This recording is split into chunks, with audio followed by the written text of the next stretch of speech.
Good morning, friends. I pray that wherever in the world you are right now, the next 2 minutes are a blessing to you so that you can go out or stay in, whatever you're doing, and be the blessing to those the Lord has put around you today. So we're in Genesis 3:8-9, and it reads, "Then the man and his wife heard the sound of the Lord God as he was walking in the garden in the cool of the day. And they hid from the Lord God among the trees of the garden. But the Lord God called to the man, 'Where are you?'"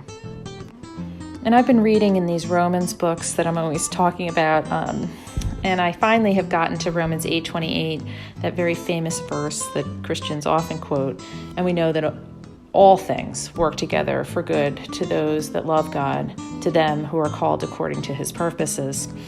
And the chapter was all about all things, right? Not some things, but all things working together for good when God is in charge.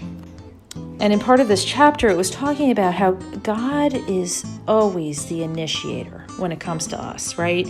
And we can see this in the Old Testament, where he comes to Adam and Eve when they've sinned. He approaches them first. He approaches Moses in the desert in the form of the burning bush. He picks Abraham up out of nowhere and makes him the head of the nation of Israel. In the New Testament, he approaches Zacchaeus. He calls him down from the tree. He approaches the woman at the well. There's constantly in the Old and the New Testament examples of how Jesus is the one who initiates. Jesus is the one who is reaching out and meeting people where they're at. And I'm thankful for that, because sometimes I sin. Sometimes I sin on purpose, and sometimes I sin by accident.